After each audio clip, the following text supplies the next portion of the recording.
दुनिया का सबसे घटिया लॉ इस्लामिक शरिया लॉ। ये बात सिर्फ मैं नहीं कह रहा, बल्कि इस बात से राजी वो मुसलमान भी हो जाते हैं जब इनकी कंट्री में ये लॉ अप्लाई हो जाता है। आज हम बात करेंगे अफगानिस्तान की। मैं यहाँ की हिस्ट्री पर तो ज़्यादा बात नहीं करूँगा, बस इतना ज़रूर कहूँगा कि यहाँ के लोगों पर मज़हब के नाम पर बार बार डिक्टेटरशिप थोपी गई है और इन लोगों ने उसे हर बार एक्सेप्ट भी किया, क्योंकि मजहबी कट्टर सोच वालों को ज़रा भी फ़र्क नहीं पड़ता डेवलपमेंट और जीडीपी से। ये तो बस चाहते हैं कि जिस किताब को ये खुदा का कलाम मान बैठे हैं उसी के अकॉर्डिंग कानून भी बने। हालांकि ये वो कौम है, जब ये माइनॉरिटी में होते हैं तब इन्हें सेक्युलरिज्म चाहिए होता है, मगर जहाँ इनकी तादाद बढ़ती है वहाँ शरिया लॉ नाफिज हो जाता है और फिर गैर मुसलमानों के साथ साथ खुद मुसलमानों का भी जीना हराम हो जाता है। और इस बात का बेहतरीन एग्जाम्पल है अफगानिस्तान। खुद को मुजाहिद कहने वाले यहाँ के तालिबानी आतंकवादियों ने अब पूरी कंट्री पर अपनी हुकूमत पाली है और यहाँ के हालात इनकी दहशत की वजह से इतने बुरे हो गए हैं कि यहाँ के आम लोगों को भी देश छोड़कर भागना पड़ रहा है। यह भी रिसेंट का वीडियो है जिसमें राजधानी काबुल के एयरपोर्ट में लोग कुछ इस तरह से तालिबानियों से पीछा छुड़ाकर भाग रहे हैं। आम लोग तो छोड़िए, अफगानिस्तान के प्राइम मिनिस्टर अशरफ गानी भी अफगानिस्तान से फरार हैं। इन सब के पीछे हाथ अमेरिका का हो या रशिया का, जब तक लोग मजहबी अफीम का नशा करते रहेंगे तब तक हर कोई इनका फ़ायदा उठाता ही रहेगा। रिपोर्ट्स ये भी आ रही हैं कि अब चाइना तालिबान की मदद कर रहा है। हालांकि इन बेवकूफ़ों को ये पता होना चाहिए कि चाइना सिर्फ अपनी इकोनॉमी के बारे में सोचता है और जहाँ कहीं भी उसे फ़ायदे का सौदा लगता है वहाँ वो अपना हाथ ज़रूर डालता है। बल्कि तालिबान जिस शरिया लॉ की बात कर रहा है, चाइना उसे अपने जूते की नोक पर भी रखता है। और इस्लाम और मुसलमानों का रहबर ये तालिबान हो सकता है कल को चाइना के साथ हाथ भी मिला ले। वही चाइना जो इस्लाम की शांतिपूर्ण प्रैक्टिस को भी अपने देश में नहीं चलने देता।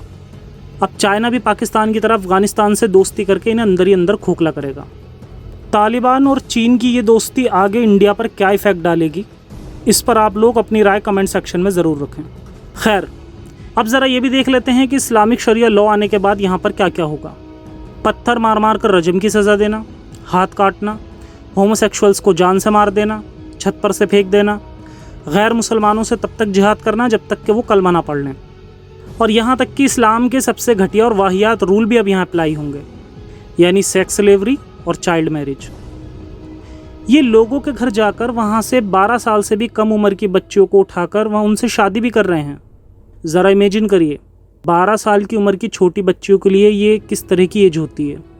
ये उन बच्चियों के लिए खेलने और स्कूल जाकर पढ़ने की एज होती है, मगर ये इन मासूम बच्चियों के साथ वो सलूक करना चाहते हैं जो आज से 1400 साल पहले दुनिया के सबसे बेहतरीन इंसान ने किया था। लूट मार करना, काफिले लूटना यानी खुल्लम खुल्ला डकैती, दूसरों की दौलत छीनना जिसे माल गनीमत भी कहते हैं, मासूम बच्चियों के साथ हम बिस्तरी, औरतों को बाज़ार में बेचना, सब कुछ, हर वो घटिया काम जिसकी इजाज़त अल्लाह ने दे रखी है। ये उस पर नबी की सुन्नत यानी तरीका समझकर अब खुशी खुशी उस पर अमल भी कर रहे हैं। औरतों का हालात अब यहाँ पर जानवरों वाले कर दिए जाएंगे। इनका काम अब सिर्फ ज़्यादा से ज़्यादा बच्चे पैदा करना होगा। अब यहाँ की बच्चियाँ कभी स्कूल नहीं जा सकेंगी, जो नौटंकी तालिबान बहुत पहले भी कर चुका है। और यही वजह है कि यहाँ की जो आवाम है वो अफ़गानिस्तान छोड़कर भाग रही है। विक्टिम्स ही जान सकते हैं कि ये चीज़ें किस हद तक दर्द देती हैं। यहाँ पर आम लोगों का जीना हराम हो गया था, इसीलिए वो देश छोड़कर जाना चाह रहे हैं। साथ ही साथ ये भी देखने को मिल रहा है कि तालिबान और लोगों को भी अपने संगठन में जोड़ रहा है ताकि ये भी मिलकर अल्लाह की राह में जिहाद करें, और बदले में वही जन्नत में 72 हूरों का लालच। इन हालात को देखकर वही कट्टर सोच वाले लोग मुस्लिम खुश हैं जिनके दिलों में कुरान की तालीम बचपन से ही भर दी जाती है। ये वो लोग हैं जिन्होंने ना तो कभी इस तरह का अत्याचार सहे हैं और ना ही वो दूसरों के इस दर्द को समझ पाते हैं। वो आयत जो बिना वजह यहूदियों से लड़ने और उनसे नफरत करना सिखाती है।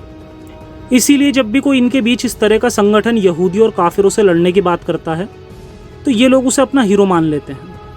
हालांकि यहूदी वो कौम है जिनकी तादाद इस दुनिया में सबसे कम है, मगर फिर भी ये दुनिया में सबसे ज़्यादा तरक्की करने वाली कौम है, क्योंकि ये इन मुजाहिदों की तरह अब अपनी उन सड़ी गली किताबों और मान्यताओं पर उतनी तवज्जो नहीं देते जितना कि ये लोग। आखिर में यही कहूँगा कि तालिबान जैसा आतंकी संगठन सिर्फ़ और सिर्फ मज़हब की ही देन है। इसीलिए मेरा काम है लोगों को अवेयर करना ताकि वो इस तरह के जाहिलियत से बाहर आ सकें। बेकार की मजहबी प्रैक्टिस, बिना वजह काफिरों से नफ़रत, इसराइल को दुश्मन की नज़र से देखना, इस तरह की पिछड़ी हुई चीज़ों से बाहर आ सकें। और आखिर में एक इम्पॉर्टेंट बात ज़रूर कहूँगा कि जब तक मजहबी कट्टर सोच जिंदा रहेगी तब तक इंसानियत मरती रहेगी। हमारे लिए क्यों ज़रूरी है अफ़गानिस्तान पर बात करना? क्योंकि लोगों को सारे अधिकार सबकी कोशिशों से मिलते हैं। अगर आज हम अफ़गानिस्तान के लोगों के अधिकारों के लिए आवाज़ नहीं उठाएंगे तो कल को हमारे अधिकारों के लिए भी कोई आवाज़ उठाने नहीं आएगा। इसलिए लोगों के हक़ के लिए आवाज़ ज़रूर उठाएं। और याद रहे, हमारी लड़ाई लोगों से नहीं, एक शैतानी आइडियोलॉजी से है जिसमें आज अफ़गानिस्तान पूरी तरह से उलझ चुका है। कल को हमें ऐसा कुछ ना देखना पड़े, इसलिए हमें इस सोच से लड़ना होगा ताकि हम अपने बच्चों को बेहतर भविष्य देकर जा सकें। ये था हमारा आज का करंट अफेयर का एपिसोड। सुरक्षित रहें, खुश रहें, कट्टरता से बचें। जय हिंद, साइंस हाफिज़।